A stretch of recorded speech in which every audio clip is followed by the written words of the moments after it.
नमस्कार दर्शकों, YouTube के मेरे चैनल में आप सबका स्वागत है। आज मैं वीडियो लेकर आई हूँ वृषभ लगन व मकर राशि के लिए वर्ष 2024 का राशिफल।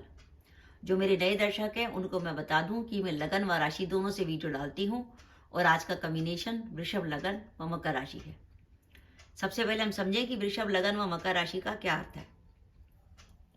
यह आपकी लगन कुंडली है। पहले भाव में 2 नंबर लिखा है, इसका अर्थ है आपका वृषभ लगन है। चंद्रमा भाग्य भाव में 10 नंबर में बैठा है, इसका अर्थ है आपकी मकर राशि। यानी आपका कॉम्बिनेशन अगर वृषभ लगन व मकर राशि का बनता है तो आप ये वीडियो देखकर लाभ उठा सकते हैं।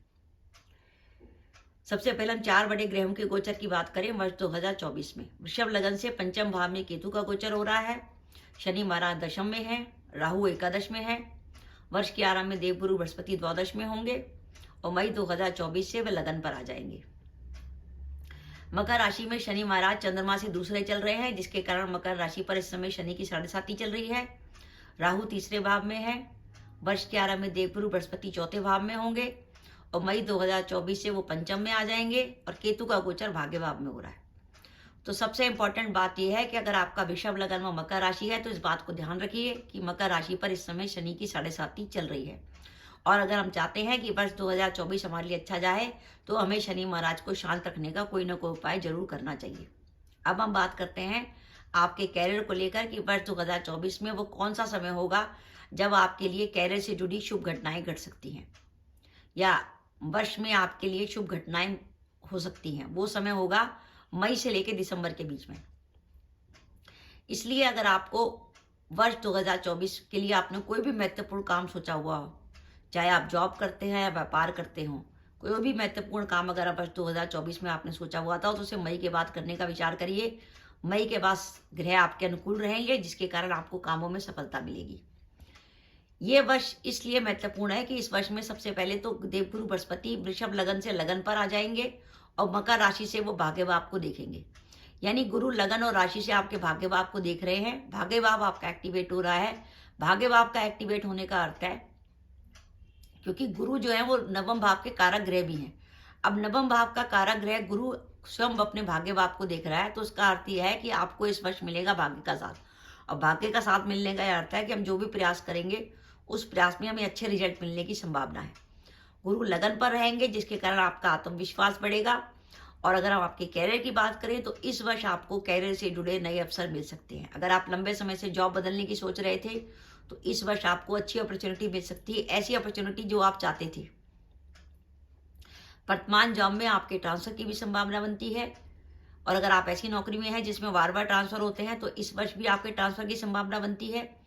और अगर आप लंबे समय से विदेश जाने के लिए सोच रहे थे तो इस वर्ष आपकी विदेश यात्रा हो सकती है।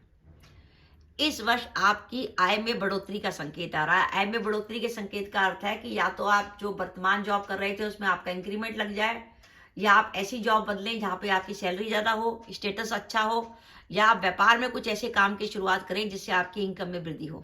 इसलिए अगर आप व्यापारी वर्ग से हैं तो इस वर्ष किसी ना किसी प्रकार का जरूर नया निवेश करिए, किसी नए काम की शुरुआत करिए, क्योंकि इस वर्ष भाग्य का साथ मिला हुआ है। आप जो काम करेंगे उसका रिजल्ट बढ़िया आएगा।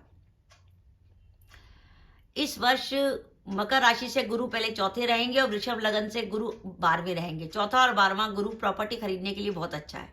तो वर्ष 2024 में अगर आप प्रॉपर्टी खरीदते हैं तो आपके लिए बढ़िया रहेगा। और बाई चांस आपकी कुंडली में वर्ष 2024 में गुरु की, मंगल की या शुक्र की दशा अंतर्दशा चल रही है तो निश्चित तौर से वर्ष प्रॉपर्टी खरीदने के लिए आपके लिए बहुत बढ़िया है। आप जरूर प्रॉपर्टी में निवेश करिए। जो अपने विवाह के इंतजार में थे उनका विवाह तय होने की संभावना बनती है इस वर्ष। और जो दंपत्ति संतान प्लान करना चाहते थे वो इस पर संतान भी प्लान कर सकते हैं। जैसे कि मैंने आपको आरंभ में बताया कि मकर राशि पर शनि की 7.5 चल रही है, तो आप अगर चाहते हैं कि वर्ष 2024 आपके लिए अच्छा जाए तो आपको शनि का कोई ना कोई उपाय करना है। शनि के उपाय के तौर पर एक तो आप शनि मंदिर जाके छायादान कर सकते हैं। छायादान के अलावा आप शनि से जुड़ी वस्तुओं का दान कर सकते हैं, जैसे कोयले का, लोह का, काले कपड़े का, उड़द का। इस तरीके से शनि का दान कर सकते हैं। और अगर आपका कोई विशेष उद्देश्य है जिसकी आप पूर्ति चाहते हैं तो आप शनि महाराज को पसंद करने के लिए हनुमान जी को चोला भी चढ़ा सकते हैं। अगर आपका कोई विशेष उद्देश्य है, जैसे आप चाहते हैं कि आपकी इस वर्ष प्रमोशन हो जाए या इस वर्ष आपको कोई आपके कार्य की सिद्धि हो जाए, तो उसके लिए आप हनुमान जी को चोला चढ़ाएंगे तो उससे शनि महाराज प्रसन्न हो जाएंगे। पर चोला अपने सामने, पुजारी के सामने चढ़वाइएगा और जब चोला चढ़े तो आप उपस्थित रहिएगा और जब चोला चढ़े तो उसका कुछ सिंदूर अपने माथे पे लगाइएगा, कुछ उसको कागज पे लेके घर पे आइएगा, घर के परिवार के सभी सदस्यों के लगाइएगा और पूरी विधि विधान से चोला चढ़वाइए, अपने सामने चढ़ाइए। जब जब चोला चढ़ाए 8 बार आप मंदिर में उपस्थित होने चाहिए, ये जरूरी है। तो ये तो हो गई कि शनि की 7.5 की हम रेमेडी करेंगे। अब वर्ष 2024 में हमें सावधानी कब रखनी है? सावधानी हमें रखनी है जनवरी से अप्रैल के बीच में। जनवरी से अप्रैल के बीच में एक तो मैं आपको सलाह दूंगी कि आप वृषभ लगन व मकर राशि के जातक हैं तो जनवरी से अप्रैल के बीच में वर्तमान जॉब को ना बदलें, वर्तमान जॉब को कंटिन्यू रखें और व्यापार में कोई बहुत बड़ी जोखिम लेने से बचें। और बाई चांस आपकी कोई कोर्ट केस की डेट आती है जनवरी से अप्रैल तो उसके बारे में आपको सावधान रहने की जरूरत है। वर्ष के आरंभ में वृषभ लगन से गुरु 12वां होगा। 12वां गुरु 2-3 बातों का संकेत देता है कि 12वां गुरु एक तो खर्चे बहुत कराता है और वो खर्चे ज्यादातर मांगलिक कार्यों पर ज्यादा होते हैं, तो इसलिए आपके घर में किसी का विवाह होने की संभावना है या किसी संतान का जन्म या और कोई शुभ कार्य होने की संभावना बनेगी। लेकिन इसके साथ साथ 12वां गुरु कोर्ट केस में भी प्रॉब्लम देता है, इसलिए 12वें गुरु के लिए आपको कोई ना कोई रेमेडी करनी चाहिए। गुरु की सबसे अच्छी रेमेडी है कि आप बुधवार की रात को चने की दाल भिगो दें और गुरुवार की सुबह सुबह भीगी हुई चने की दाल गाय को खिलाएं। इसके अलावा आप गुरु जब तक नेगेटिव रहता है और इस समय भी वृषभ लगन से गुरु नेगेटिव चल रहा है तो आप हर पूर्णमासी को परिवार के साथ मिलकर भगवान सत्यनारायण की कथा कर सकते हैं। घर में बैठ के कथा करिए, वो भी गुरु का बहुत अच्छा उपाय है। और गुरु की रेमेडी के तौर पर आप अपने माथे पर या अपनी नाभि के पास या गले के पास केसर का तिलक भी लगा सकते हैं।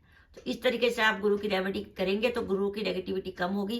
और याद रखिए, जब तक गुरु नेगेटिव है आप अपने कार्य पर जाते समय हमेशा घर से निकलें तो गाय को रोटी देते हुए निकलें, वो आपके लिए एक शुभ संकेत रहेगा।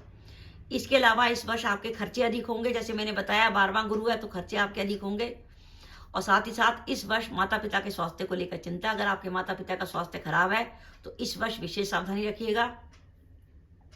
तो मेरा यह मानना है, अगर आप वृषभ लगन व मकर राशि के जातक हैं तो वर्ष 2024 का जो शुभ समय है वो मई से दिसंबर है और सावधानी रखने का समय जनवरी से अप्रैल है। और यह वर्ष आपके लिए 54% तक बढ़िया जाने वाला है। और बाई चांस आपकी दशाएं बहुत शुभ हुई, जैसे शुक्र की, बुध की या शनि की दशा दशा चल रही होगी तो ये परसेंटेज 54 से 60 भी जा सकती है। तो दर्शकों, ये मेरा वीडियो था कि वृषभ लगन और मकर राशि के लिए वर्ष 2024 कैसा रहेगा। ध्यान रखिए, वृषभ लगन व मकर राशि में का जो कॉम्बिनेशन है उसमें मकर राशि पर शनि की 7.5 चल रही है। अगर आप चाहते हैं कि वर्ष 2024 आपके लिए अच्छा जाए तो शनि महाराज का कुछ ना कुछ उपाय जरूर कीजिए। तो दर्शकों, ये मेरा वीडियो था, आपको कैसा लगा प्लीज कमेंट बॉक्स में कमेंट करके बताइएगा। इसके साथ ही अगर आप मेरे चैनल पर पहली बार आए हैं और आपने मेरे चैनल को अभी सब्सक्राइब नहीं किया तो कृपया मेरा चैनल सब्सक्राइब कर दें, साथ ही बेल आइकन को भी दबा दें जिससे जब भी मैं अपनी वीडियो अपलोड करूं उसकी नोटिफिकेशन आपको मिल जाए और आप मेरा वीडियो देख सकें। इसके साथ ही नमस्कार दर्शकों, जय माता दी।